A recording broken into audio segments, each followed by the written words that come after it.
Livro: O Guarani. Autor: José de Alencar. Prólogo: Minha prima gostou da minha história, e pede-me um romance. Acha que posso fazer alguma coisa neste ramo de literatura. Engana-se. Quando se conta aquilo que nos impressionou profundamente, o coração é que fala. Quando se exprime aquilo que outros sentiram ou podem sentir, fala a memória ou a imaginação. Esta pode errar, pode exagerar-se. O coração é sempre verdadeiro, não diz senão o que sentiu, e o sentimento, qualquer que ele seja, tem a sua beleza. Assim, não me julgo habilitado a escrever um romance, apesar de já ter feito um com a minha vida. Entretanto, para satisfazê-la, quero aproveitar as minhas horas de trabalho em copiar e remoçar um velho manuscrito que encontrei em um armário desta casa, quando o comprei. Estava abandonado e quase todo estragado pela umidade e pelo cupim, esse roedor eterno, que antes do dilúvio já se havia agarrado à arca de Noé, e pôde assim escapar ao cataclisma. Previno-lhe que encontrará cenas que não são comuns atualmente. Não as condene à primeira leitura, antes de ver as outras que as explicam. Envio-lhe a primeira parte do meu manuscrito, que eu e Carlota temos decifrado nos longos serões das nossas noites de inverno, em que escurece aqui às 5 horas. Adeus. Minas, 12 de dezembro. Ao leitor publicado este livro em 1857, se disse ser aquela primeira edição uma prova tipográfica, que algum dia talvez o autor se dispusesse a rever. Esta nova edição devia dar satisfação do empenho, que a extrema benevolência do público ledor, tão minguado ainda, mudou em bem para dívida de reconhecimento. Mais do que podia feu-disse o autor. Relendo a obra depois de anos, achou ele tão mau e incorreto quanto escrevera, que para bem corrigir, fora mister escrever de novo. Para tanto lhe carece o tempo e sobra o tédio de um labor ingrato. Cingiu-se pois as pequenas emendas que toleravam o plano da obra e o desalinho de um estilo não castigado. Primeira parte: Os aventureiros e cenário de um dos cabeços da Serra dos Órgãos desliza um fio de água que se dirige para o norte, e engrossado com os mananciais que recebe no seu curso de 10 léguas, torna-se rio caudal. É o Paquequer, saltando de cascata em cascata, enroscando-se como uma serpente, vai depois se espreguiçar na várzea e embeber no Paraíba, que rola majestosamente em seu vasto leito. Dir-se-ia que, vassalo e tributário desse rei das águas, o pequeno rio, altivo e sobranceiro contra os rochedos, curva-se humildemente aos pés do suzerano. Perde então a beleza selvática, suas ondas são calmas e serenas como as de um lago, e não se revoltam contra os barcos e as canoas que resvalam sobre elas. Escravo submisso, sofre o látego do senhor. Não é neste lugar que ele deve ser visto, sim 3 ou 4 léguas acima de sua foz, onde é livre ainda, como o filho indômito desta pátria da liberdade. Aí, o Paqueque lança-se rápido sobre o seu leito, e atravessa as florestas como tapir, espumando, deixando o pelo esparso pelas pontas do rochedo, e enchendo a solidão com o estampido de sua carreira.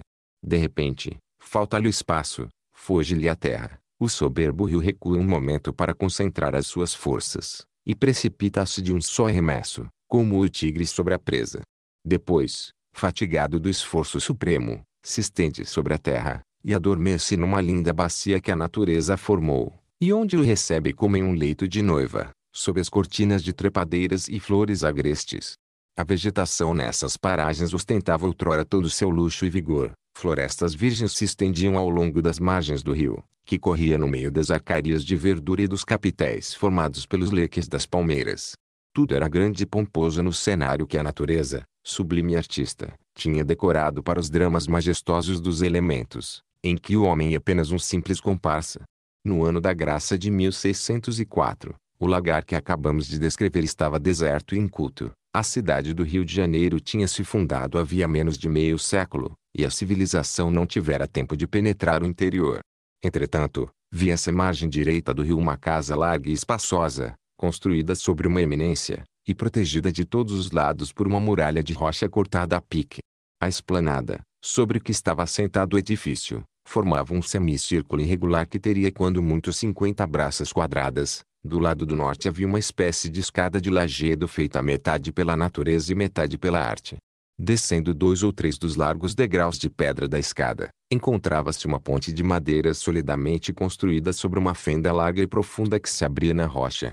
Continuando a descer, chegava-se à beira do rio, que se curvava em seio gracioso, sombreado pelas grandes gameleiras e angelins que cresciam ao longo das margens. Aí, Ainda a indústria do homem tinha aproveitado habilmente a natureza para criar meios de segurança e defesa. De um e outro lado da escada seguiam dois renques de árvores, que, alargando gradualmente, iam fechar como dois braços o seio do rio. Entre o tronco dessas árvores, uma alta cerca de espinheiros tornava aquele pequeno vale impenetrável. A casa era edificada com arquitetura simples e grosseira, que ainda apresentam as nossas primitivas habitações. Tinha 5 janelas de frente, baixas, largas, quase quadradas. Do lado direito estava a porta principal do edifício, que dava sobre um pátio cercado por uma estacada, coberta de melões agrestes. Do lado esquerdo estendia-se até a borda da esplanada uma asa do edifício, que abria 2 janelas sobre o desfiladeiro da rocha. No ângulo que esta asa fazia com o resto da casa, havia uma coisa que chamaremos jardim, e de fato era uma imitação graciosa de toda a natureza rica, vigorosa e esplêndida, que a vista abraçava do alto do rochedo. Flores agrestes das nossas matas, pequenas árvores copadas, um estendal de relvas, um fio de água, fingindo um rio e formando uma pequena cascata, tudo isto a mão do homem tinha criado no pequeno espaço com uma arte e graça admirável.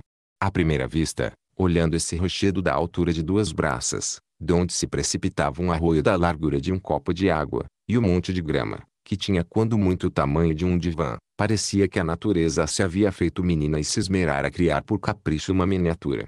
O fundo da casa, inteiramente separado do resto da habitação por uma cerca, era tomado por 2 grandes armazéns ou senzalas, que serviam de morada a aventureiros e acostados. Finalmente, na extrema do pequeno jardim, à beira do precipício, via-se uma cabana de sapé, cujos esteios eram 2 palmeiras que haviam nascido entre as fendas das pedras.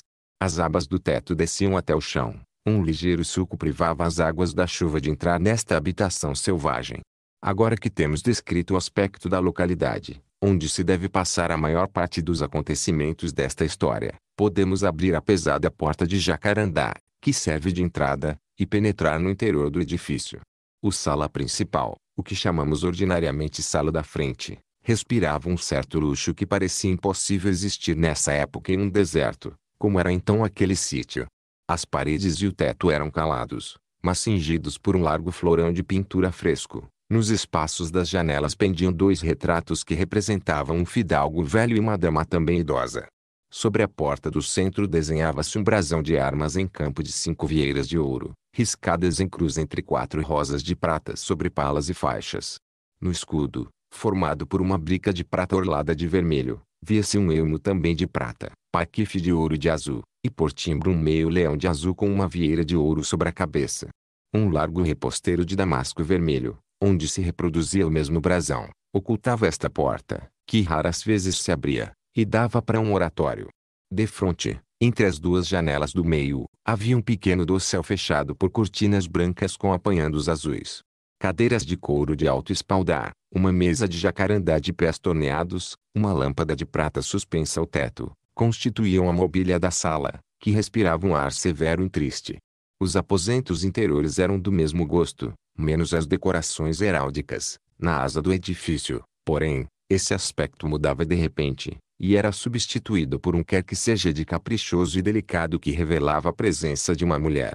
Com efeito, nada mais loução do que essa alcova, em que os brocatéis de seda se confundiam com as lindas penas de nossas aves, enlaçadas em grinaldas e festões pela orla do teto e pela cúpula do cortinado de um leito colocado sobre um tapete de peles de animais selvagens. A um canto, pendia da parede um crucifixo em alabastro, aos pés do qual havia um escabelo de madeira dourada. Pouco distante, sobre uma cômoda, via-se uma dessas guitarras espanholas que os ciganos introduziram no Brasil quando expulsos de Portugal, e uma coleção de curiosidades minerais de cores mimosas e formas esquisitas. Junto à janela, havia um traste que à primeira vista não se podia definir. Era uma espécie de leito ou sofá de palha matizada de várias cores e entremeada de penas negras e escarlates.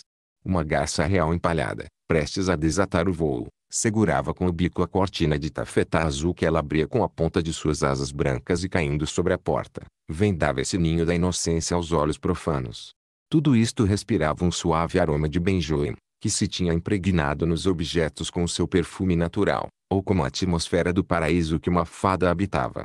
2. Lealdade à habitação que descrevemos, pertencia a de Antônio de Maris, fidalgo português de cota d'armas e um dos fundadores da cidade do Rio de Janeiro. Era dos cavalheiros que mais se haviam distinguido nas guerras da conquista, contra a invasão dos franceses e os ataques dos selvagens. Em 1567 acompanhou a Mendes ao Rio de Janeiro, e depois da vitória alcançada pelos portugueses, auxiliou o governador nos trabalhos da fundação da cidade e consolidação do domínio de Portugal nessa capitania. Fez parte em 1578 da célebre expedição do Dr. Antônio de Salema contra os franceses, que haviam estabelecido uma feitoria em Cabo Frio para fazerem o contrabando de pau-brasil. Serviu por este mesmo tempo de provedor da Real Fazenda, e depois da alfândega do Rio de Janeiro, mostrou sempre nesses empregos o seu zelo pela República e a sua dedicação ao rei.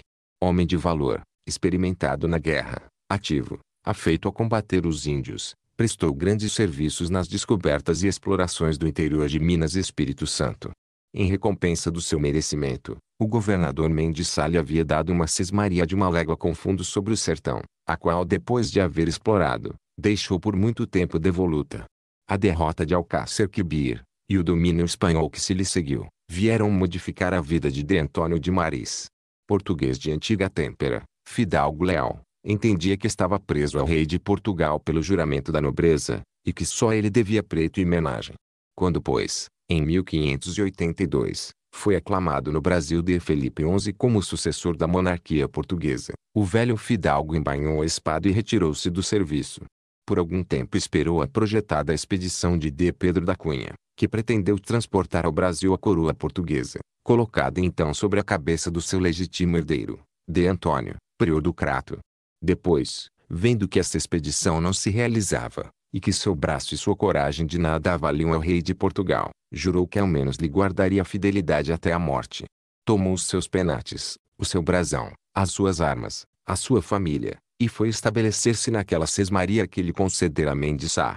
Aí, de pé sobre a eminência em que ia assentar o seu novo solar, D. Antônio de Maris, erguendo o vulto direito, e lançando um olhar sobranceiro pelos vastos horizontes que abriam em torno, exclamou: aqui sou português. Aqui pode respirar à vontade um coração leal, que nunca desmentiu a fé do juramento.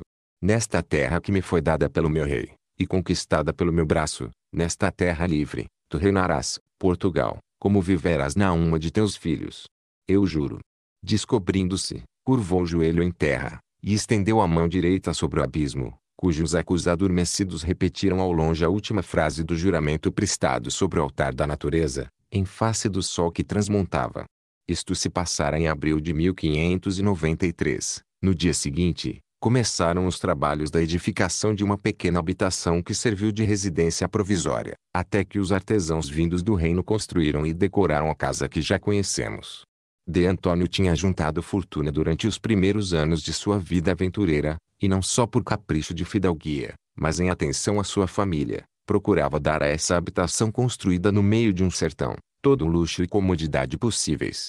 Além das expedições que fazia periodicamente à cidade do Rio de Janeiro, para comprar fazendas e gêneros de Portugal, que trocava pelos produtos da terra, mandara vir do reino alguns oficiais mecânicos e hortelãos, que aproveitavam os recursos dessa natureza tão rica, para proverem os seus habitantes de todo o necessário.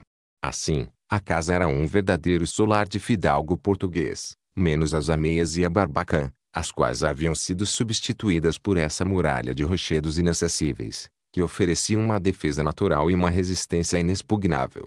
Na posição em que se achava, isto era necessário por causa das tribos selvagens, que, embora se retirassem sempre das vizinhanças dos lugares habitados pelos colonos, e se entranhassem pelas florestas, costumavam contudo fazer correrias e atacar os brancos à traição.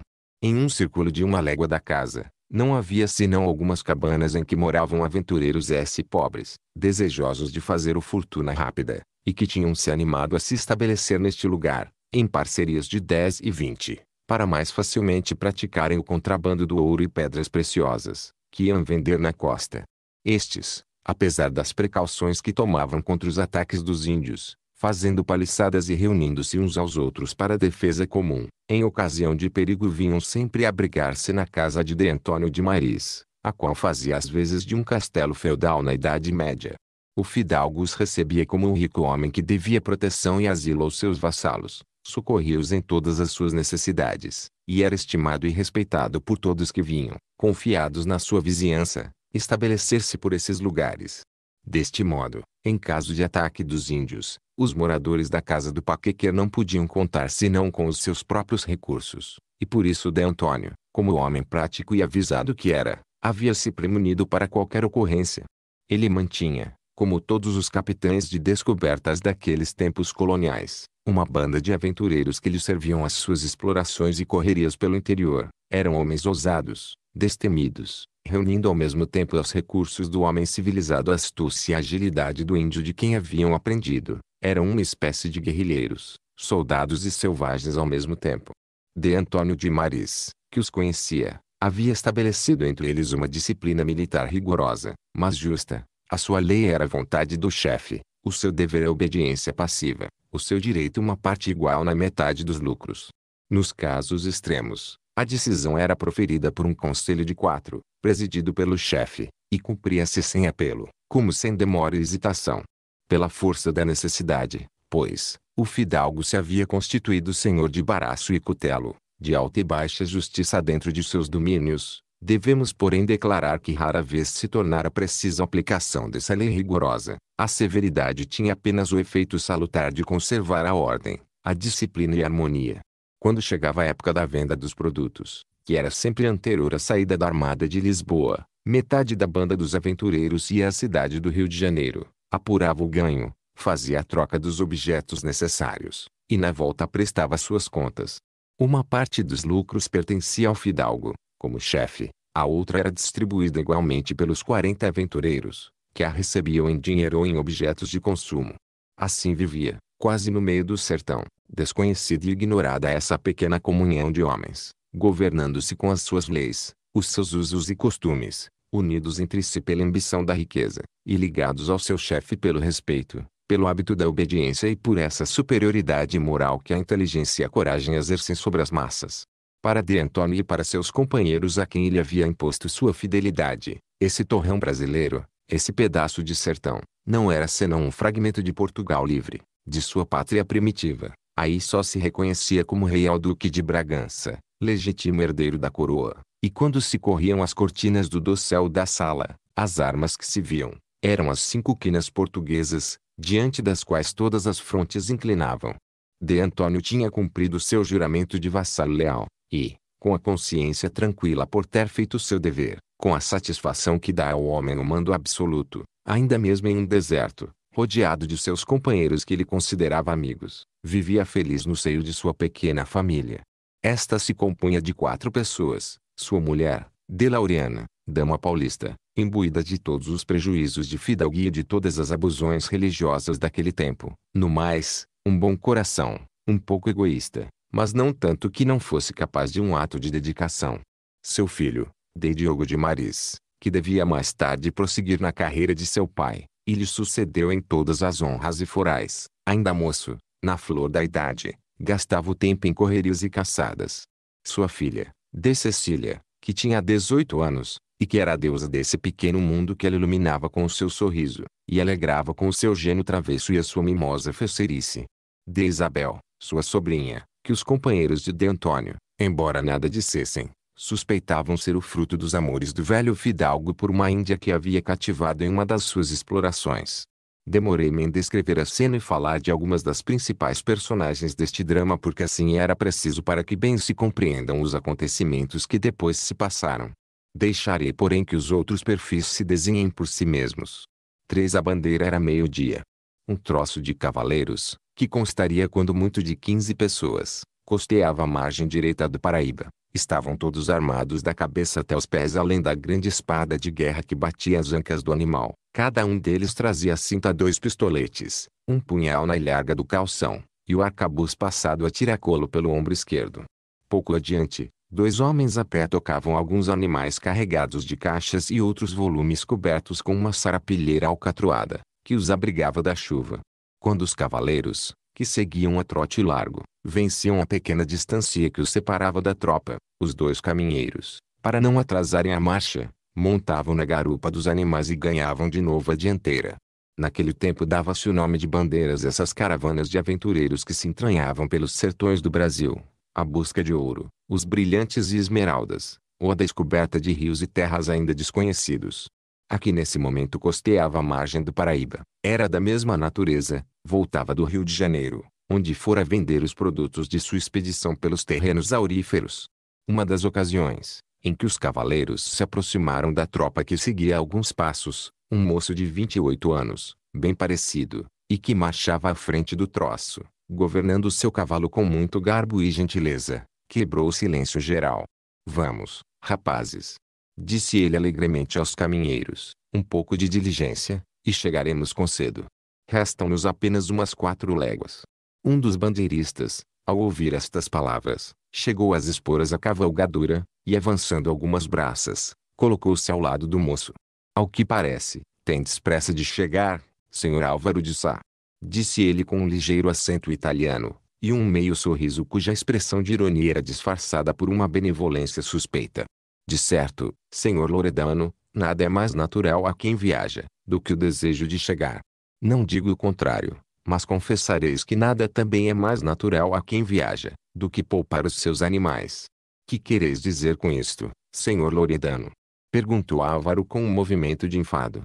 Quero dizer, senhor cavalheiro, respondeu o italiano em tom de mofa e medindo com os olhos a altura do sol, que chegaremos hoje pouco antes das 6 horas. Álvaro corou. Não vejo em que isto vos causa reparo. Alguma hora havíamos chegar, e melhor é que seja de dia, do que de noite. Assim como melhor é que seja em um sábado do que em outro qualquer dia. Replicou o italiano no mesmo tom. Um novo rubor assomou às faces de Álvaro, que não pôde disfarçar o seu enleio, mas, recobrando o desembaraço, soltou uma risada, e respondeu, ora, Deus, senhor Loredano, estás aí a falar-me na ponta dos beiços e com meias palavras, a fé de cavalheiro que não vos entendo. Assim deve ser. Diz a escritura que não há pior surdo do que aquele que não quer ouvir. Ó, temos Anessim. Aposto que aprendeste isto agora em São Sebastião, foi alguma velha beata, ou algum licenciado em cânones que vos ensinou? Disse o cavalheiro gracejando. Nenhum nem outro, senhor cavalheiro, foi um fanqueiro da Rua dos Mercadores, que por sinal também me mostrou custosos brocados e lindas arrecadas de pérolas, bem próprias para o mimo de um gentil cavalheiro à sua dama. Álvaro enrubesceu pela terceira vez decididamente o sarcástico italiano, com o seu espírito mordaz, achava meio de ligar a todas as perguntas do moço uma alusão que o incomodava, e isto no tom mais natural do mundo. Álvaro quis cortar a conversação neste ponto, mas o seu companheiro prosseguiu com extrema amabilidade. Não entrastes por acaso na loja desse fanqueiro de que vos falei, senhor cavalheiro?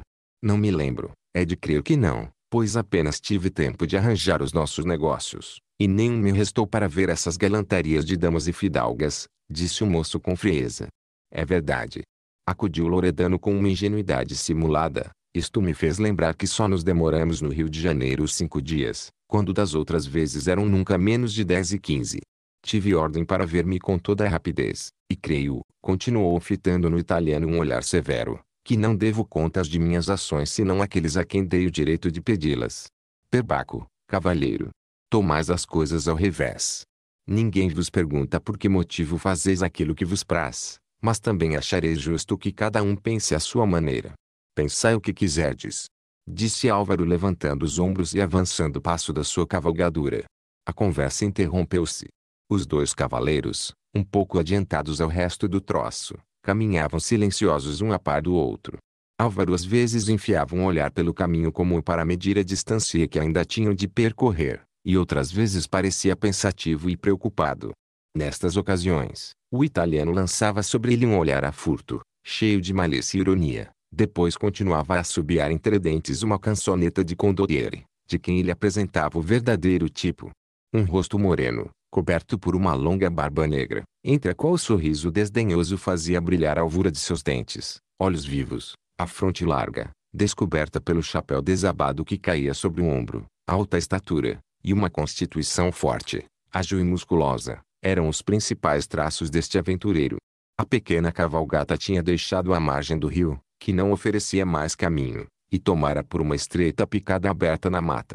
Apesar de ser pouco mais de 2 horas, o crepúsculo reinava nas profundas e sombrias abóbadas de verdura. A luz, quando entra a espessa folhagem, se decompunha inteiramente. Nenhuma réstia de sol penetrava nesse templo da criação, ao qual serviam de colunas os troncos seculares dos acaris e araribás. O silêncio da noite, com os seus rumores vagos e indecisos e os seus ecos amortecidos, dormia no fundo dessa solidão, e era apenas interrompido um momento pelo passo dos animais, que faziam estalar as folhas secas. Parecia que deviam ser 6 horas da tarde, e que o dia ainda envolvia a terra nas sombras pardacentas do ocaso. Álvaro de Sá, embora habituado a esta ilusão, não pôde deixar de sobressaltar-se um instante, em que, saindo da sua meditação, viu-se de repente no meio do claro escuro da floresta. Involuntariamente ergueu a cabeça para ver se através da cúpula de verdura descobria o sol, ou pelo menos alguma centelha de luz que lhe indicasse a hora. Loredano não pôde reprimir a risada sardônica que lhe veio aos lábios. Não vos dê cuidado, senhor cavalheiro, antes de 6 horas lhe estaremos, sou eu que vos digo. O moço voltou-se para o italiano, rugando sobre o olho.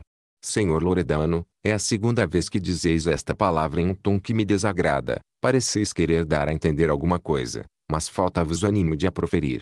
Uma vez por todas, falai abertamente, e Deus vos guarde de tocar objetos que são sagrados. Os olhos do italiano lançaram uma faísca, mas o seu rosto conservou-se calmo e sereno. Bem sabeis que vos devo obediência, senhor cavalheiro, e não faltarei dela. Desejais que fale claramente, e a mim me parece que nada do que tenho dito pode ser mais claro do que é. Para vós, não duvido, mas isto não é razão de que o seja para outros. Ora dizei-me, senhor cavalheiro, não vos parece claro, à vista do que me ouvistes, que adivinhei o vosso desejo de chegar o mais depressa possível? Quanto a isto, já vos confessei eu, não há pois grande mérito em adivinhar. Não vos parece claro também que observei haverdes feito esta expedição com a maior rapidez, de modo que em menos de 20 dias eis-nos ao cabo dela? Já vos disse que tive ordem, e creio que nada tendes a opor. Não dê certo, uma ordem é um dever, e um dever cumpre-se com satisfação, quando o coração nele se interessa. Senhor Loredano, disse o moço levando a mão ao punho da espada e colhendo os rédeas. O italiano fez que não tinha visto o gesto de ameaça, continuou, assim tudo se explica. Recebestes uma ordem, foi de Antônio de Maris, sem dúvida. Não sei que nenhum outro tenha direito de dar-me, replicou o moço com arrogância. Naturalmente por virtude desta ordem, continuou o italiano cortesmente, partistes do Paquequer em uma segunda-feira, quando o dia designado era um domingo. Ah! Também reparastes nisto? Perguntou o moço mordendo os beiços de despeito. Reparo em tudo, senhor cavalheiro. Assim, não deixei de observar ainda, que sempre em virtude da ordem, fizestes tudo para chegar justamente antes do domingo. E não observastes mais nada? Perguntou Álvaro com a voz trêmula e fazendo um esforço para conter-se. Não me escapou também uma pequena circunstância de que já vos falei. E qual é ela, se vos praz? Oh! Não vale a pena repetir, é coisa de somenos. Dizei sempre, senhor Loredano, nada é perdido entre dois homens que se entendem, replicou Álvaro com um olhar de ameaça. Já que o quereis, força é satisfazer-vos. Noto que a ordem de Antônio, e o italiano carregou nessa palavra, manda-vos estar no Paquequer um pouco antes de 6 horas, a tempo de ouvir a prece. Tendes um dom admirável, senhor Loredano, o que há de lamentar, é que o empregueis em futilidades. Em que quereis que um homem gaste seu tempo neste sertão, se não a olhar para seus semelhantes, e ver o que eles fazem? Com efeito é uma boa distração. Excelente. Vede vós, tenho visto coisas que se passam diante dos outros, e que ninguém percebe, porque não se quer dar ao trabalho de olhar como eu, disse o italiano com o seu ar de simplicidade fingida. Contai-nos isto, há de ser curioso. Ao contrário, é o mais natural possível. Um moço que apanha uma flor ou um homem que passeia de noite à luz das estrelas. Pode haver coisa mais simples? Álvaro empalideceu desta vez. Sabeis uma coisa, senhor Loredano? Saberei, cavalheiro, se me fizerdes a honra de dizer. Está-me parecendo que a vossa habilidade de observador levou-vos muito longe, e que fazeis nem mais nem menos do que o ofício de espião. O aventureiro ergueu a cabeça com um gesto ativo, levando a mão ao cabo de uma larga adaga que trazia a ilharga. No mesmo instante porém dominou este movimento, e voltou à bonomia habitual. Quereis gracejar, senhor cavalheiro? Enganais-vos, disse o moço picando seu cavalo e encostando seu italiano. Falo-vos seriamente, sois um infame espião. Mas juro, por Deus, que a primeira palavra que proferirdes, esmago-vos a cabeça como a uma cobra venenosa. A fisionomia de Loredano não se alterou, conservou a mesma impassibilidade. Apenas o seu ar de indiferença e sarcasmo desapareceu sob a expressão de energia e maldade que lhe acentuou os traços vigorosos. Fitando um olhar duro no cavalheiro, respondeu, visto que tomais a coisa neste tom, senhor Álvaro de Sá, cumpre que vos diga que não é a vós que cabe ameaçar, entre nós dois. Deveis saber qual é o que tem a temer. Esqueceis a quem falais? Disse o moço com altivez. Não, senhor, lembro tudo, lembro que sois meu superior, e também, acrescentou com voz surda, que tenho vosso segredo. E parando o animal, o aventureiro deixou Álvaro seguir só na frente, e misturou-se com os seus companheiros. A pequena cavalgata continuou a marcha através da picada, e aproximou-se de uma dessas clareiras das matas virgens, que se assemelham a grandes zimbórios de verdura. Neste momento um rugido espantoso fez estremecer a floresta, e encheu a solidão com os ecos estridentes. Os caminheiros empalideceram e olharam um para o outro, os cavaleiros engatilharam os arcabuzos e seguiram lentamente, lançando um olhar cauteloso pelos ramos das árvores. Quatro caçada quando a cavalgata chegou à margem da clareira, aí se passava uma cena curiosa. Em pé, no meio do espaço que formava a grande abóbada de árvores, encostada a um velho tronco decepado pelo raio, via-se um índio na flor da idade. Uma simples túnica de algodão, a que os indígenas chamavam aimará, apertada à cintura por uma faixa de penas escarlates, caía-lhe dos ombros até ao meio da perna, e desenhava o talho delgado e esbelto como um junco selvagem. Sobre a alvura diáfana do algodão, a sua pele, cor do cobre, brilhava com reflexos dourados, os cabelos pretos cortados rentes, a tez lisa, os olhos grandes com os cantos exteriores erguidos para a fronte, a pupila negra, móvel, cintilante, a boca forte mas bem modelada e guarnecida de dentes alvos, davam ao rosto pouco oval a beleza inculta da graça, da força e da inteligência. Tinha a cabeça cingida por uma fita de couro, a qual se prendiam do lado esquerdo duas plumas matizadas, que descrevendo uma longa espiral, vinham rogar com as pontas negras o pescoço flexível. Era de alta estatura, tinha as mãos delicadas, a perna ágil e nervosa, ornada com uma choca de frutos amarelos, apoiava-se sobre um pé pequeno, mas firme no andar e veloz na corrida. Segurava o arco e as flechas com a mão direita à cauda, e com a esquerda mantinha verticalmente diante de si um longo forcado de pau enegrecido pelo fogo. Perto dele estava atirada ao chão uma clavina tauxiada, uma pequena bolsa de couro que devia conter munições, e uma rica faca flamenga, cujo uso foi depois proibido em Portugal e no Brasil. Nesse instante erguia a cabeça e fitava os olhos numa sebe de folhas que se elevava a 20 passos de distância, e se agitava imperceptivelmente. Ali por entre a folhagem, distinguiam-se as ondulações felinas de um dorso negro, brilhante, marchetado de pardo. Às vezes viam-se brilhar na sombra dois raios vítreos e pálidos, que semelhavam os reflexos de alguma cristalização de rocha, ferida pela luz do sol. Era uma onça enorme, de garras apoiadas sobre um grosso ramo de árvore, e pés suspensos do galho superior. Encolhia o corpo, preparando o salto gigantesco. Batia os flancos com a larga cauda, e movia a cabeça monstruosa, como procurando uma aberta entre a folhagem para arremessar o pulo. Uma espécie de riso sardônico e feroz contraía-lhe as negras mandíbulas, e mostrava a linha de dentes amarelos. As ventas dilatadas aspiravam fortemente e pareciam deleitar-se já com o odor do sangue da vítima. O índio, sorrindo indolentemente encostado ao tronco seco, não perdia um só desses movimentos, e esperava o inimigo com a calma e serenidade do homem que contempla uma cena agradável. Apenas a fixidade do olhar revelava um pensamento de defesa. Assim, durante um curto instante, a fera e o selvagem mediram-se mutuamente, com os olhos nos olhos um do outro. Depois o tigre agachou-se, e ia formar o salto, quando a cavalgata apareceu na entrada da clareira. Então o animal, lançando ao redor um olhar injetado de sangue, eriçou o pelo, e ficou imóvel no mesmo lugar, hesitando se devia arriscar o ataque. O índio, que a movimento da onça curvara ligeiramente os joelhos e apertava o forcado, endireitou-se de novo, sem deixar a sua posição, nem tirar os olhos do animal. Viu a banda que parara à sua direita. Estendeu o braço e fez com a mão um gesto de rei, que rei das florestas ele era, intimando aos cavaleiros que continuassem a sua marcha. Como, porém, O italiano, com o arcabuz em face, procurasse fazer a pontaria entre as folhas. O índio bateu com o pé no chão em sinal de impaciência, e exclamou apontando para o tigre, e levando a mão ao peito: "É meu. Meu só."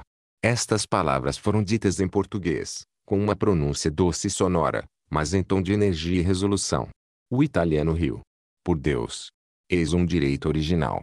Não quereis que se ofenda a vossa amiga?" "Está bem, Dom Cacique," continuou, lançando o arcabuz a tiracolo, "ela vo-lo agradecerá." Em resposta a esta ameaça, o índio empurrou desdenhosamente com a ponta do pé a clavina que estava atirada ao chão, como para exprimir que, se ele o quisesse, já teria abatido o tigre de um tiro. Os cavaleiros compreenderam o gesto, porque, além da precaução necessária para o caso de algum ataque direto, não fizeram a menor demonstração ofensiva. Tudo isso se passou rapidamente, em um segundo, sem que o índio deixasse um só instante com os olhos o inimigo. A um sinal de Álvaro de Sá, os cavaleiros prosseguiram a sua marcha, e entranharam-se de novo na floresta. O tigre, que observava os cavaleiros, imóvel, com o pelo eriçado, não ousara investir nem retirar-se, temendo expor-se aos tiros dos arcabuzes, mas apenas viu a tropa distanciar-se e sumir-se no fundo da mata. Soltou um novo rugido de alegria e contentamento. Ouviu-se um rumor de galhos que se espedaçavam como se uma árvore houvesse tombado na floresta, e o vulto negro da fera passou no ar. De um pulo tinha ganho outro tronco e metido entre ela e o seu adversário uma distância de 30 palmos.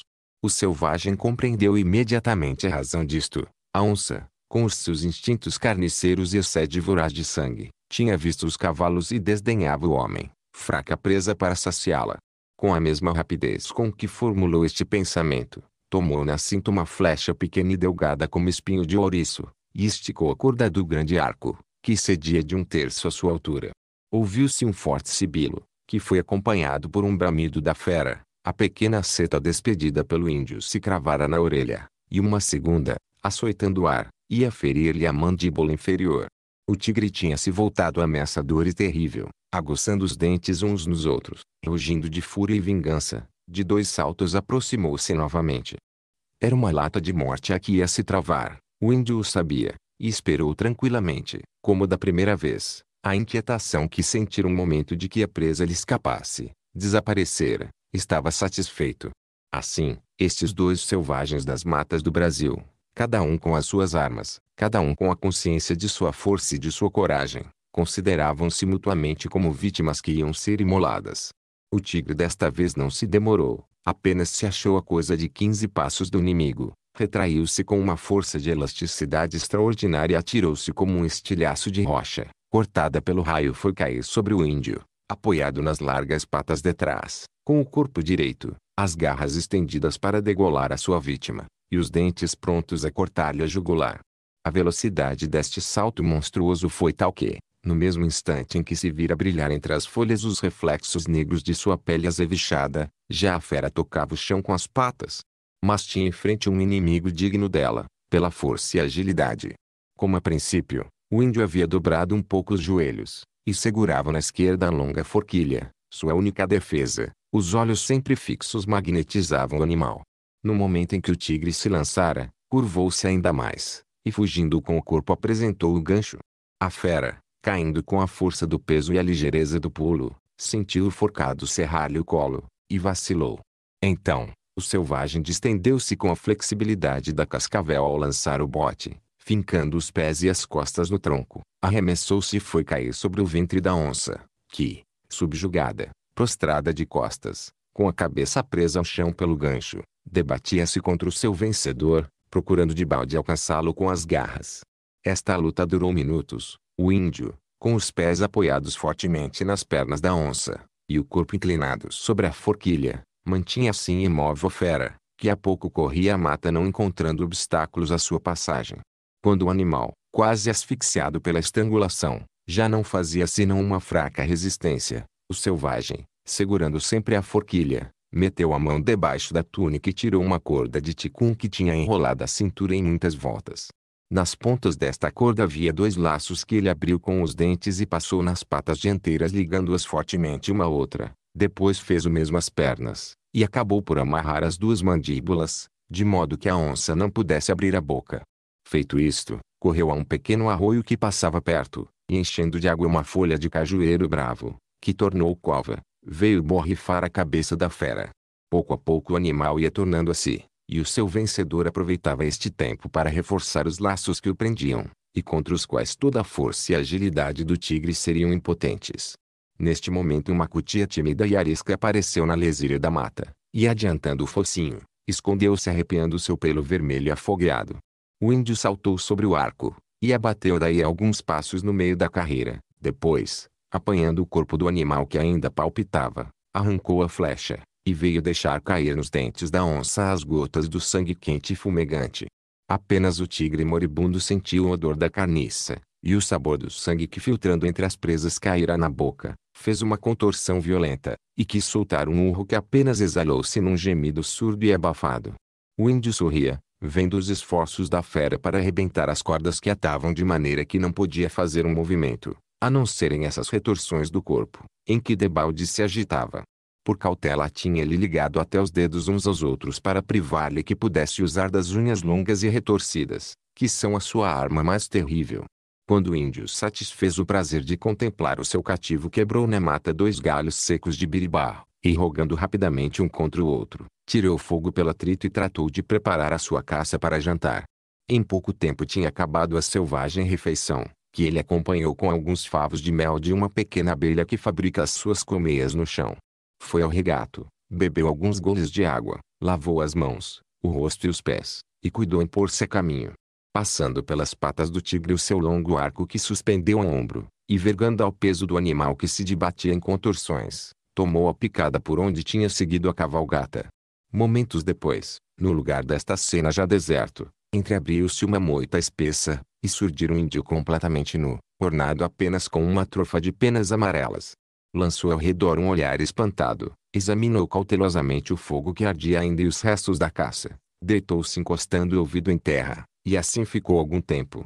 Depois se ergueu e entranhou de novo pela floresta, na mesma direção que o outro tomara pouco tempo antes. Veloura e morena caía a tarde. No pequeno jardim da casa do Paquequer, uma linda moça se embalançava indolentemente numa rede de palha presa aos ramos de uma acácia silvestre, que estremecendo deixava cair algumas de suas flores miúdas e perfumadas. Os grandes olhos azuis, meio cerrados, às vezes se abriam languidamente como para se embeberem de luz, e abaixavam de novo as pálpebras rosadas. Os lábios vermelhos e úmidos pareciam uma flor da gardênia dos nossos campos, orvalhada pelo sereno da noite. O hálito doce e ligeiro exalava-se formando um sorriso. Sua tez alva e pura como um floco de algodão, tingia-se nas faces de uns longes cor-de-rosa, que iam, desmaiando, morrer no colo de linhos suaves e delicadas. O seu trajo era do gosto mais mimoso e o mais original que é possível conceber, mistura de luxo e de simplicidade. Tinha sobre o vestido branco de caça um ligeiro saiote de riço azul apanhando a cintura por um broche, uma espécie de arminho cor de pérola, feito com a penugem macia de certas aves, orlava o talho e as mangas, fazendo realçar a alvura de seus ombros e o harmonioso contorno de seu braço arqueado sobre o seio. Os longos cabelos louros, enrolados negligentemente em ricas tranças, descobriam a fronte alva, e caíam em volta do pescoço presos por uma rendinha finíssima de fios de palha cor de ouro, feita com uma arte e perfeição admirável. A mãozinha afilada brincava com um ramo de acácia que se curvava carregado de flores, e ao qual de vez em quando segurava-se para imprimir à rede uma doce oscilação.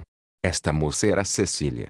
O que passava nesse momento em seu espírito infantil é impossível descrever. O corpo cedendo à languidez que produz uma tarde calmosa, deixava que a imaginação corresse livre. Os sopros tépidos da brisa que vinham impregnados dos perfumes das madressilvas, e das açucenas agrestes, ainda excitavam mais esse enlevo e bafejavam talvez nessa alma inocente algum pensamento indefinido, algum desses mitos de um coração de moça aos 18 anos. Ela sonhava que uma das nuvens brancas que passavam pelo céu anilado, rogando a ponta dos rochedos se abria de repente, e um homem vinha cair a seus pés tímido e suplicante. Sonhava que corava, e um rubor vivo acendia o rosado de suas faces, mas a pouco e pouco esse casto enleio ia se desvanecendo, e acabava num gracioso sorriso que sua alma vinha pousar nos lábios. Com o seio palpitante, toda trêmula e ao mesmo tempo contente e feliz, abria os olhos, mas voltava-os com desgosto, porque, em vez do lindo cavalheiro que ela sonhara, via a seus pés um selvagem. Tinha então, sempre em sonho, um desses assomos de cólera de rainha ofendida, que fazia arquear as sobrancelhas louras, e bater sobre a relva a ponta de um pezinho de menina. Mas o escravo suplicante erguia os olhos tão magoados, tão cheios de preces mudas e de resignação, que ela sentia um quer que seja de inexprimível, e ficava triste, triste, até que fugia e ia chorar. Vinha porém o seu lindo cavalheiro, enxugava-lhe as lágrimas, e ela sentia-se consolada, e sorria de novo, mas conservava sempre uma sombra de melancolia, que só a pouco e pouco seu gênio alegre conseguia desvanecer. Neste ponto do seu sonho, a portinha interior do jardim abriu-se, e outra moça, roçando apenas a grama com seu passo ligeiro, aproximou-se da rede. Era um tipo inteiramente diferente do de Cecília. Era o tipo brasileiro em toda a sua graça e formosura, com um encantador contraste de languidez e malícia, de indolência e vivacidade. Os olhos grandes e negros, o rosto moreno e rosado, cabelos pretos, lábios desdenhosos, sorriso provocador, davam a este rosto um poder de sedução irresistível. Ela parou em face de Cecília meio deitada sobre a rede, e não pôde furtar-se a admiração que lhe inspirava essa beleza delicada, de contornos tão suaves, e uma sombra imperceptível, talvez de um despeito, passou pelo seu rosto, mas esvaeceu-se logo. Sentou-se numa das bandas da rede, reclinando sobre a moça para beijá-la ou ver se estava dormindo. Cecília, sentindo um estremecimento, abriu os olhos e fitou-os em sua prima. Preguiçosa, disse Isabel sorrindo. É verdade, respondeu a moça, vendo as grandes sombras que projetavam as árvores. Está quase noite. E desde o sol alto que dormes, não é assim? Perguntou a outra gracejando. Não, não dormi nem um instante, mas não sei o que tem hoje que me sinto triste. Triste? Tu, Cecília? Não creio. Era mais fácil não cantarem as aves ao nascer do sol. Está bem. Não queres acreditar, mas vem cá.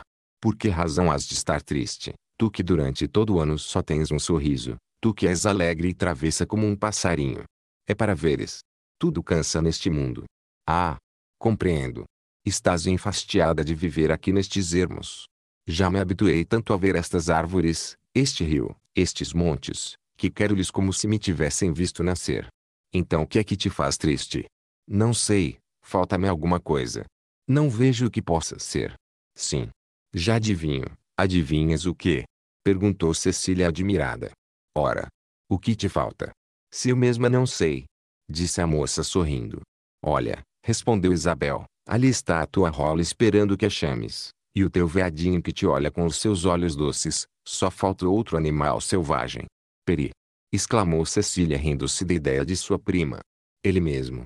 Só tens 2 cativos para fazeres as tuas travessuras, e como não vês o mais feio, e o mais desengraçado, estás aborrecida. Mas agora me lembro, disse Cecília, tu já o viste hoje? Não, nem sei o que é feito dele. Saiu antes de ontem à tarde, não vá ter-lhe sucedido alguma desgraça. Disse a moça estremecendo.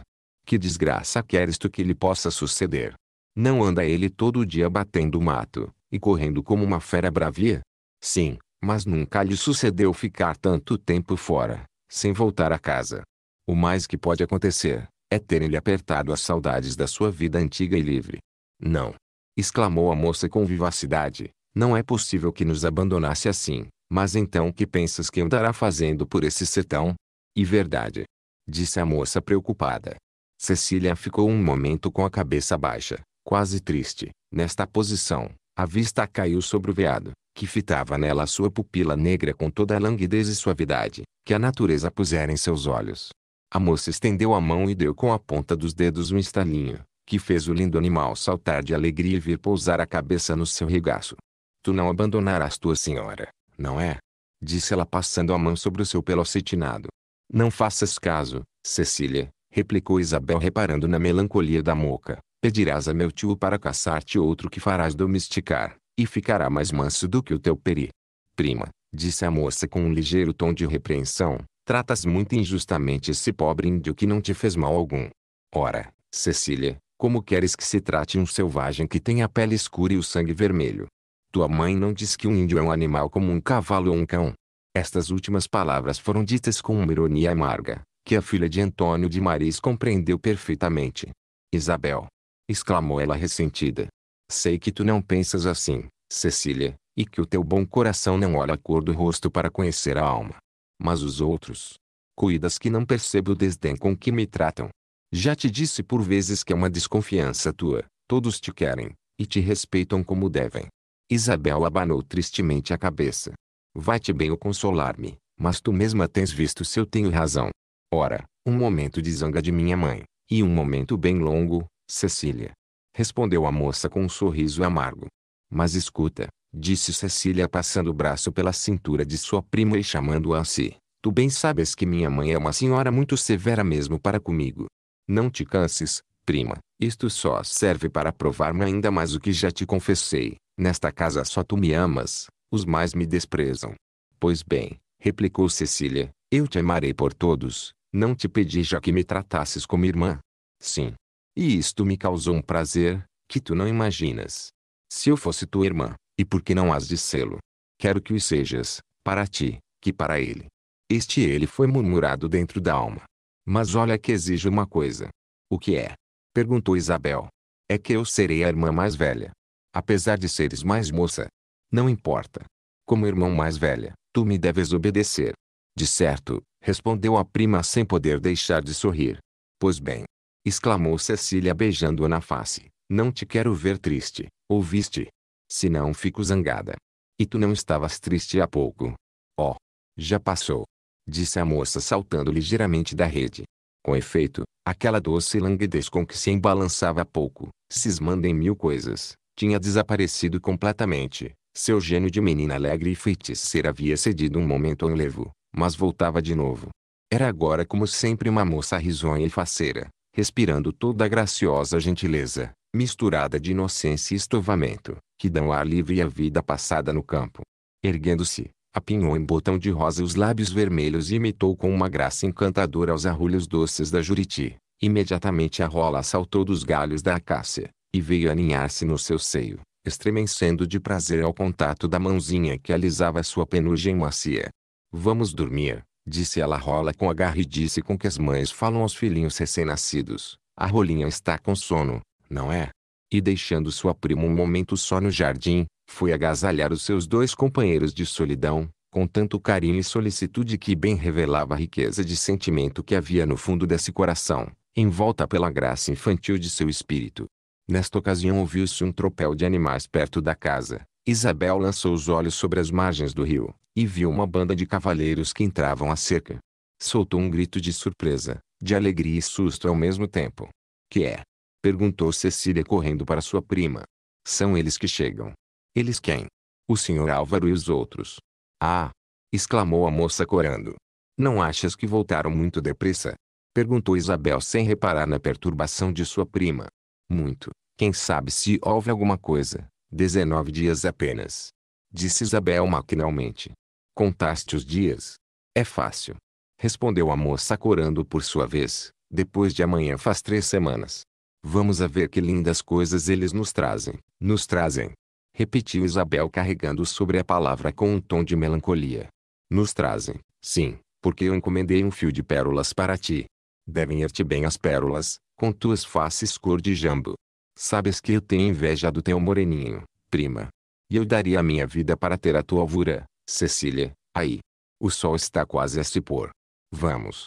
E as duas moças tomaram pelo interior da casa, dirigindo-se ao lado da entrada. Via volta ao mesmo tempo que esta cena se passava no jardim, 2 homens passeavam do outro lado da esplanada, na sombra que projetava o edifício.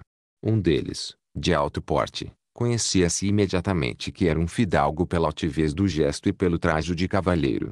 Vestia um gibão de velado preto com alamares de seda cor de café no peito e nas aberturas das mangas. Os calções do mesmo estofo, e também pretos, caíam sobre as botas longas de couro branco com esporas de ouro. Uma simples preguilha de linho alvíssimo cercava o talho do seu gibão, e deixava descoberto o pescoço, que sustentava com graça uma bela e nobre cabeça de velho. De seu chapéu de feltro pardo sem plume escapavam-se os anéis de cabelos brancos, que calam sobre os ombros. Através da longa barba alva como a espuma da cascata, brilhavam suas faces rosadas, sua boca ainda expressiva, e seus olhos pequenos mas vivos. Este fidalgo era de Antônio de Maris que, apesar de seus 60 anos, mostrava um vigor devido talvez à vida ativa, trazia ainda o porte direito, e tinha o passo firme e seguro como se estivesse na força da idade.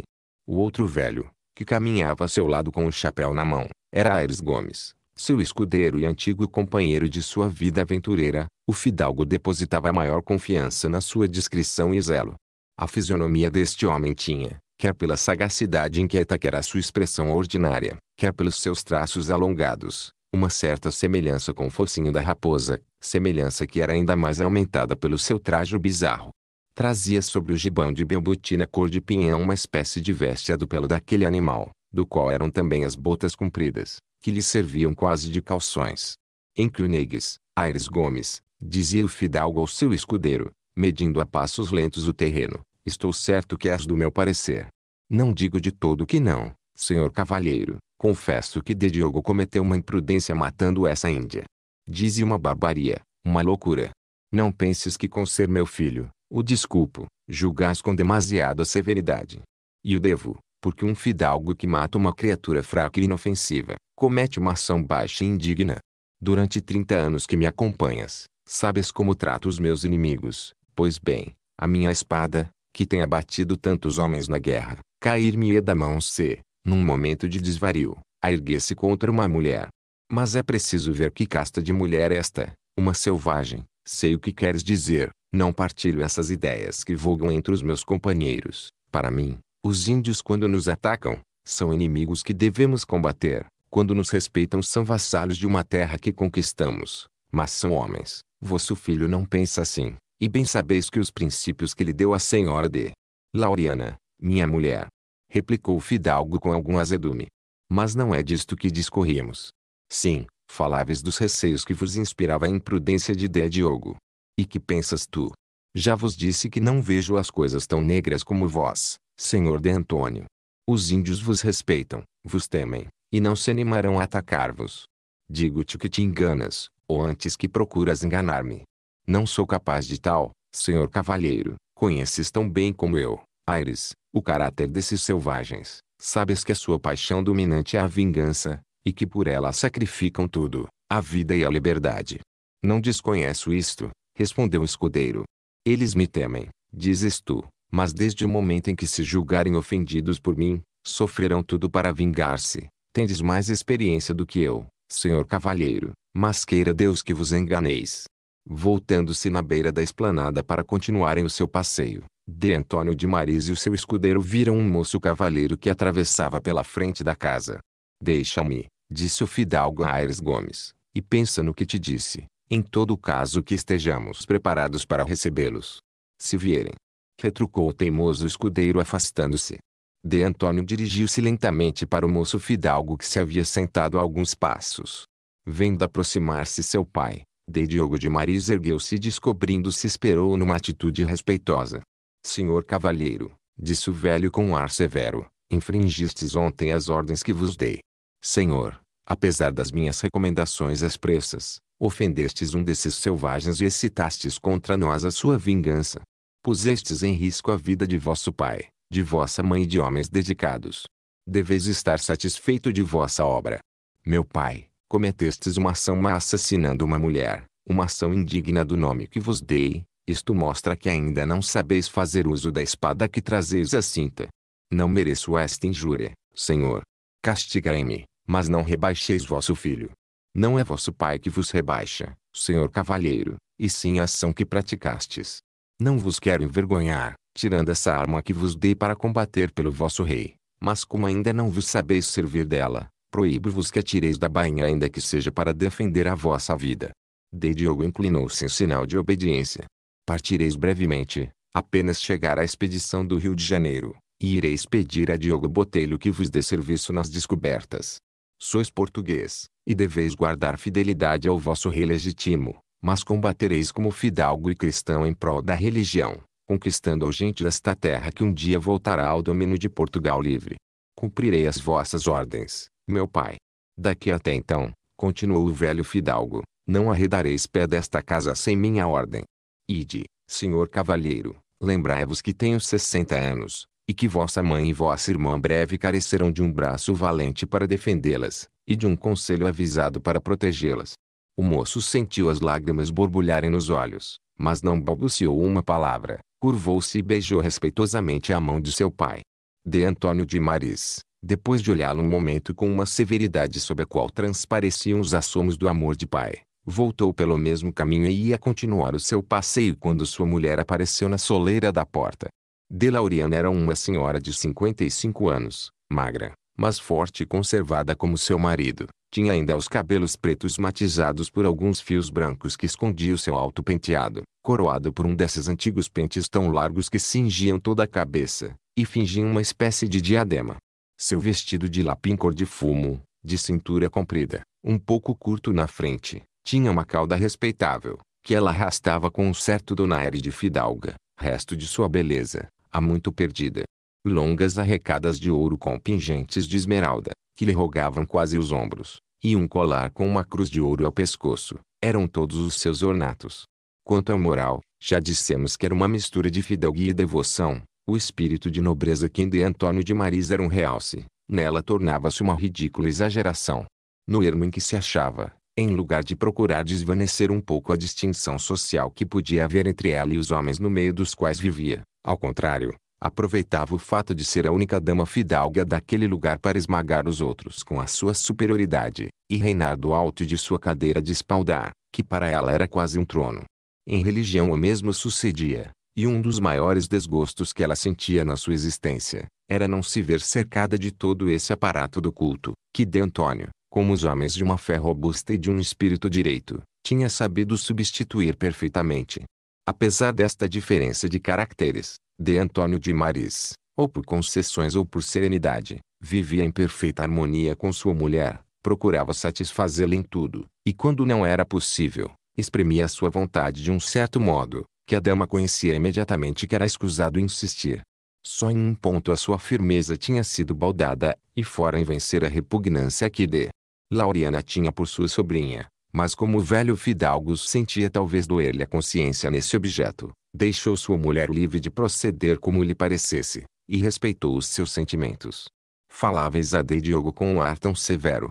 Disse de Lauriana descendo os degraus da porta, e vindo ao encontro de seu marido. Dava-lhe uma ordem, e um castigo que lhe mereceu, respondeu o fidalgo. Tratais esse filho sempre com excessivo rigor, senhor de Antônio, e vós com extrema benevolência, de Lauriana. Assim, como não quero que o vosso amor o perca, vejo-me obrigado a privar-vos da sua companhia. Jesus. Que dizeis, senhor de Antônio? De Diogo partirá nestes dias para a cidade do Salvador, onde vai viver como fidalgo, servindo a causa da religião e não perdendo tempo em extravagâncias. Vós não fareis isto, senhor Maris, exclamou sua mulher, desterrar vosso filho da casa paterna. Quem vos fala em desterro, senhora? Quereis que de Diogo passe toda a sua vida agarrado ao vosso avental e à vossa aroca? Mas, senhor, eu sou mãe, e não posso viver assim longe de meu filho, cheia de inquietações pela sua sorte. Entretanto, assim há de ser, porque assim o decidi. Sois cruel, senhor. Sou justo apenas. Foi nesta ocasião que se ouviu o tropel de animais, e que Isabel distinguiu a banda de cavaleiros que se aproximava da casa. Oh! Exclamou de Antônio de Maris, ex-Álvaro de Sá. O moço que já conhecemos, o italiano e seus companheiros apearam-se, subiram a ladeira que conduzia à esplanada, e aproximaram-se do cavaleiro e de sua mulher, a quem cortejaram respeitosamente. O velho fidalgo estendeu a mão a Álvaro de Sá, e respondeu à saudação dos outros com uma certa amabilidade. Quanto a de Lauriana, a inclinação da cabeça foi tão imperceptível, que seus olhos nem se abaixaram sobre o rosto dos aventureiros. Depois de trocada essa saudação, o fidalgo fez um sinal a Álvaro, e os dois se separaram, e foram conversar um canto do terreiro, sentados sobre dois grossos troncos de árvore lavrados toscamente, que serviam de bancos. De Antônio desejava saber notícias do Rio de Janeiro e de Portugal, onde se haviam perdido todas as esperanças de uma restauração, que só teve lugar 40 anos depois com a aclamação do Duque de Bragança. O resto dos aventureiros ganhou o outro lado da esplanada e foi misturar-se com os seus companheiros que saiam ao seu encontro.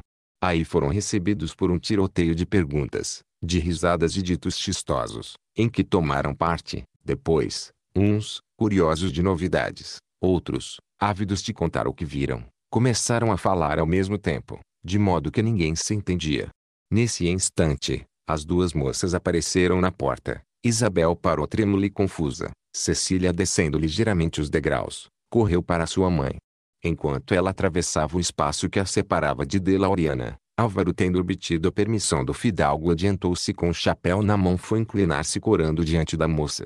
Eis-vos de volta, senhor Álvaro, disse Cecília com um certo repente, para disfarçar o enleio que também sentia. Depressa tornastes, menos do que desejava, respondeu o moço balbuciando. Quando o pensamento fica, o corpo tem pressa de voltar-se.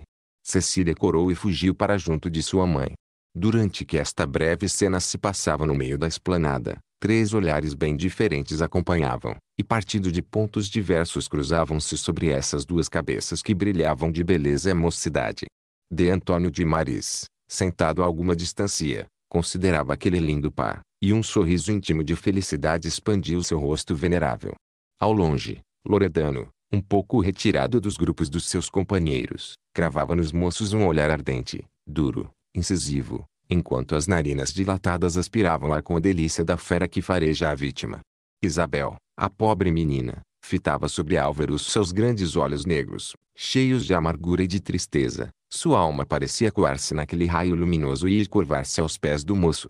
Nenhuma das testemunhas mudas desta cena percebeu o que se passava além do ponto para onde convergiam os seus olhares, à exceção do italiano, que viu o sorriso de Antônio de Maris e o compreendeu.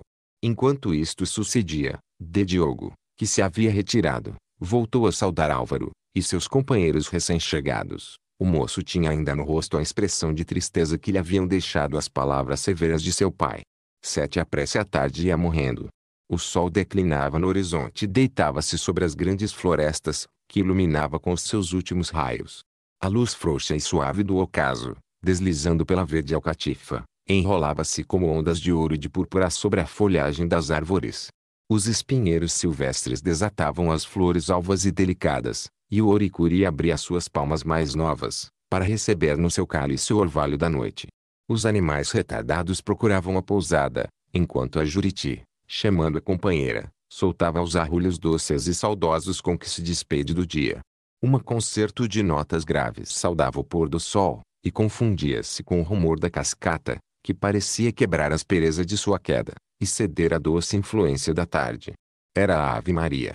Como é solene e grave no meio das nossas matas a hora misteriosa do crepúsculo, em que a natureza se ajoelha aos pés do Criador para murmurar a prece da noite. Essas grandes sombras das árvores que se estendem pela planície, essas gradações infinitas da luz pelas quebradas da montanha, esses raios perdidos, que, esvazando-se pelo rendado da folhagem, vão brincar um momento sobre a areia, tudo respira uma poesia imensa que enche a alma.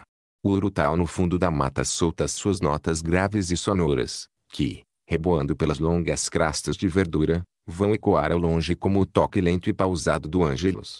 A brisa, rogando as grimpas da floresta, traz um débil sussurro, que parece o último eco dos rumores do dia, ou o derradeiro suspiro da tarde que morre. Todas as pessoas reunidas na esplanada sentiam mais ou menos a impressão poderosa desta hora solene, e cediam involuntariamente a esse sentimento vago, que não é bem tristeza, mas respeito misturado de um certo temor. De repente, os sons melancólicos de um clarim prolongaram-se pelo ar quebrando o concerto da tarde. Era um dos aventureiros que tocava a Ave Maria. Todos se descobriram. De Antônio de Maris, adiantando-se até a beira da esplanada para o lado do ocaso, tirou o chapéu e ajoelhou. Ao redor dele vieram grupar-se sua mulher, as 2 moças, Álvaro e Diogo, os aventureiros, formando um grande arco de círculo, ajoelharam-se a alguns passos de distância. O sol com seu último reflexo esclarecia a barba e os cabelos brancos do velho fidalgo, e realçava a beleza daquele basto de antigo cavalheiro. Era uma cena ao mesmo tempo simples e majestosa que apresentava essa prece meio cristã, meio selvagem, em todos aqueles rostos, iluminados pelos raios do ocaso, respirava um santo respeito. Loredano foi o único que conservou o seu sorriso desdenhoso, e seguia com o mesmo olhar torvo os menores movimentos de Álvaro, ajoelhado perto de Cecília e embebido em contemplá-la, como se ela fosse a divindade a quem dirigia a sua prece. Durante o momento em que o Rei da Luz, suspenso no horizonte, lançava ainda um olhar sobre a terra, todos se concentravam em um fundo recolhimento, e diziam uma oração muda, que apenas agitava imperceptivelmente os lábios. Por fim o sol escondeu-se, Aires Gomes estendeu o mosquete sobre o precipício, e um tiro saudou o ocaso. Era noite. Todos se ergueram. Os aventureiros cortejaram e foram se retirando a pouco e pouco. Cecília ofereceu a fronte ao beijo de seu pai e de sua mãe, e fez uma graciosa misura a seu irmão e a Álvaro. Isabel tocou com os lábios a mão de seu tio, e curvou-se em face de Lauriana para receber uma bênção lançada com a dignidade e altivez de um abade. Depois, a família chegando-se para junto da porta, dispôs-se a passar um desses curtos serões que outrora precediam a simples mas suculenta ceia. A Álvaro, em atenção a ser o seu primeiro dia de chegada, fora emprazado pelo velho fidalgo para tomar parte nessa colação da família, o que havia recebido como um favor imenso. O que explicava esse apreço e grande valor dado por ele a um tão simples convite, era o regime caseiro que Lauriana havia estabelecido na sua habitação. Os aventureiros e seus chefes viviam anulado da casa inteiramente separados da família. Durante o dia corriam os matos e ocupavam-se com a caça ou com diversos trabalhos de cordoagem e marcenaria. Era unicamente na hora da prece que se reuniam um momento na esplanada, onde, quando o tempo estava bom, as damas vinham também fazer a sua oração da tarde. Quanto à família, esta conservava-se sempre retirada no interior da casa durante a semana. O domingo era consagrado ao repouso, à distração e à alegria. Então deva-se às vezes um acontecimento extraordinário como um passeio, uma caçada, ou uma volta em canoa pelo rio.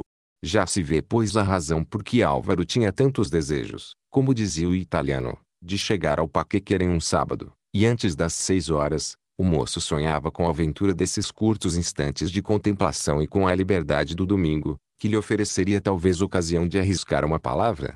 Formado o grupo da família, a conversa travou-se entre de Antônio de Maris, Álvaro e de Lauriana. Diogo ficara um pouco retirado. As moças, tímidas, escutavam, e quase nunca se animavam a dizer uma palavra sem que se dirigissem diretamente a elas, o que rara vez sucedia.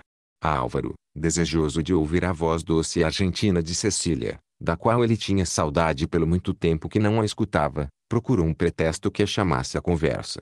Esquecia-me contar-vos, senhor de Antônio, disse ele aproveitando-se de uma pausa, um dos incidentes da nossa viagem. Qual? Vejamos, respondeu o fidalgo. A coisa de 4 léguas daqui encontramos Peri. Ainda bem, disse Cecília, há 2 dias que não sabemos notícias dele.